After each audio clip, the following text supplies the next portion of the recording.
What is up, y'all? It is Comfy with r/entitled people or parents, essentially, and nuclear revenge.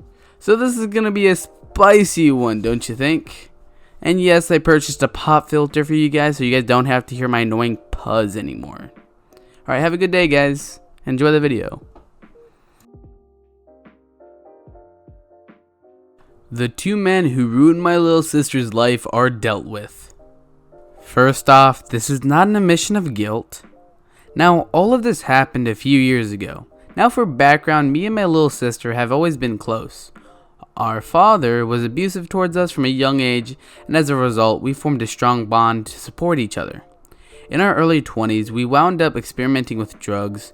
We both quit at the same time when it began to shift from a fun thing to a problem thing. Nothing bad ever came of it, until he showed up. Meet Tweaker. He's 2 years older than me, and he's never had an honest job in his life. He was actually banished from a town for selling meth as a minor. Literally, I didn't even know this was a thing until I met him. My sister was doing great until he sleazed his way into her life. Now it was important to know my sister, as a result of these years of abuse and genetics, had developed a series of psychological problems that involve hallucinations and paranoia. Problems Tweaker has been more than willing to exploit.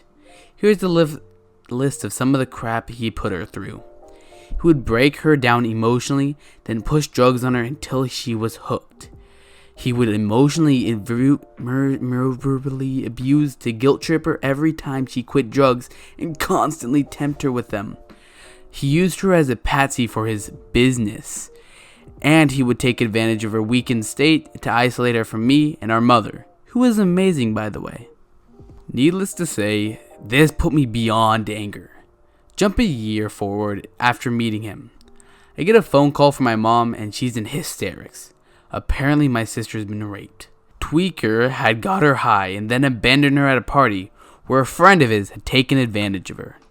Tweaker then blamed her for being a bad person, threatened her into silence, saying the police won't do stuff and that he would deal with it.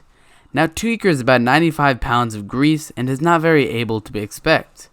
But when I heard this, I thought, good, he's finally going to do something worthwhile.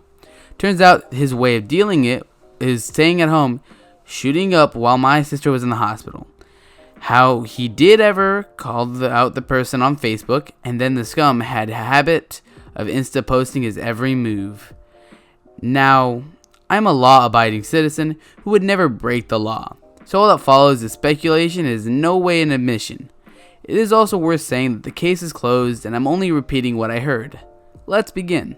Now, Tweaker had a problem with his keys. He lost them a lot, so I, in an attempt to help my sister, had rigged his cart to start without them for a month or so prior. And with Tweaker smacked in his apartment making public death threats on Facebook, it is easy not to notice when it goes missing. Around the time the person who did this, like a good idiot, had posted a video response to Tweaker's accusations, wearing a blue hoodie and showing signs of a background for a local park. He and his buddy were passing on their way from a night out.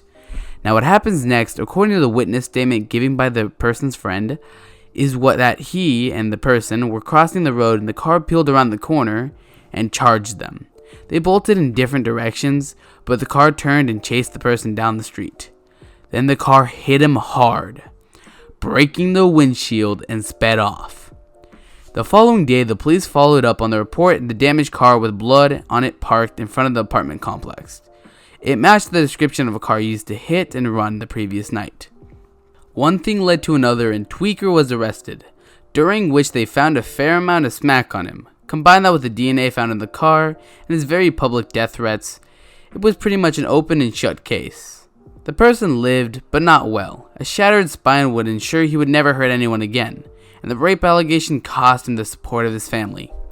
My sister chose not to press charges, wanting to put her behind her, but according to her, other girls have now come forward, and they don't seem as forgiving. Tweaker is now where he belongs, and all I can say is, good. Now this is nuclear revenge. This is revenge that really takes it over the top and is definitely more what people want to hear, I guess. And I am so glad that Tweaker is where he deserves to be and sadly the rapist person who deserves more than what he got. But that's my opinion, and it differs between people. Entitled family trespasses, so we total their car. So in our state, you can skin a deer in your yard for as long as it's a bit out of sight. You don't have to have his law informant, don't care much. Me and my grandpa go hunting every while for a whitetail. Then we take it back and skin it, gut it, and all of that. Me, meme edgelord. EK, entitled kiddo. EM, entitled mom.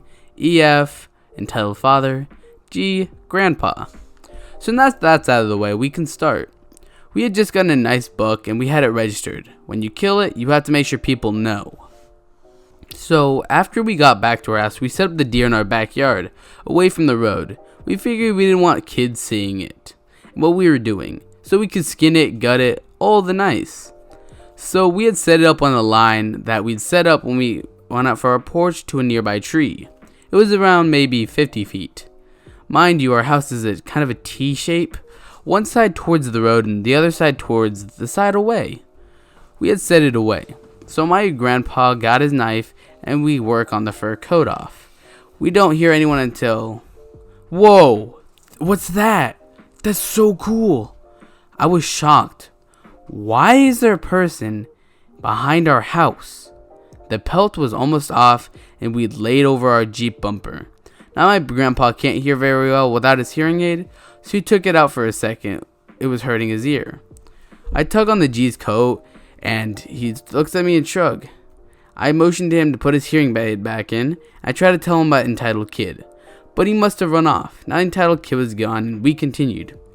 My grandpa sticks the knife in the deer and slices it open. The guts go everywhere. My grandpa starts cutting them out and when... Ah! What are you doing?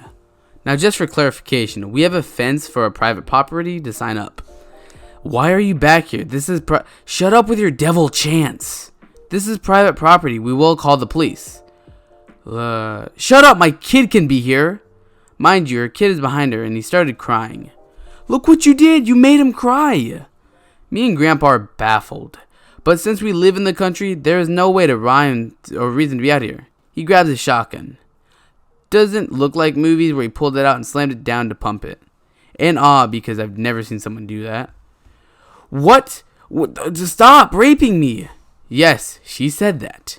Not just playing. She ran off, took EK by the arm, and ran. Now you think she would be smart enough to stay away. No, she didn't. Now we're taking the guts out and she pulls up in her minivan behind our house. Mind you, this blocks our vehicle's path out. Since this is private property, we can block her vehicle since she is trespassing. My grandpa signals to me to put some cylinder blocks behind her vehicle and tires. Now she honks her horn like she just found out what a goose is, trying to act like one. She keeps going on while is smiling. Since our house is a giant T, I walk around and grab some cylinder blocks from the front. I sneak a peek at her vehicle, and it's like a clown car. EM gets out, then EF, and then EK, and then 3 other people. My grandpa notices them and gets out and stops what he's doing. I sneak behind her vehicle as they all get out. I lay 4 down behind her tires and stack some. I also make a cylinder block barrier, so now you have like 12 cylinder blocks completely stopping her from leaving. I walk back around and go upstairs. I walk out into the patio to see where my grandpa is. They are all arguing. My grandpa grabs his shotgun again. They all back up and get in their vehicle. They keep honking and my grandpa shoots into the ground in front of their car. EM speeds back. Her tiny car can't get over the cylinder box, so she tries to go forward. But the other line I laid stopped her. My grandpa laughs and EM throws it back. Her vehicle was totaled. When she got over the bigger line, her car plopped onto the bricks. EM gets out. What have you done? You're going to pay. I'm going to call the police. He called the police. EK cried. They got arrested for trespassing and harassment. Pretty much short story, but well worth it. Now that's a fun story to end off with. I love when the Entitled series meets Revenge because that's how you know they're going to stop being entitled, right? I'm just joking. No one ever stops being entitled. Hope you guys have a great day, and I'm gonna go right on to the outro. So if you guys want to leave, just leave now, I guess. But if you guys want to hear my outro for my clever jokes, then by all means, stay. Thank you all for watching towards the end. I hope you have a great day, night, time, whenever you're watching this, wherever you're watching this. If you're watching this in your bed and you can smell the smell of cookies, rush out to the living room, grab some, or kitchen, my bad, and start eating them and start binge watching more of my videos so I can get my view counts up, so I can engage more with my fans. Alright, I hope you have a great day, and I'll see you guys in the next video, which is tomorrow. I'm going back to my daily schedule again. So yes, feel free to harass me when I don't do a daily, or I'm late.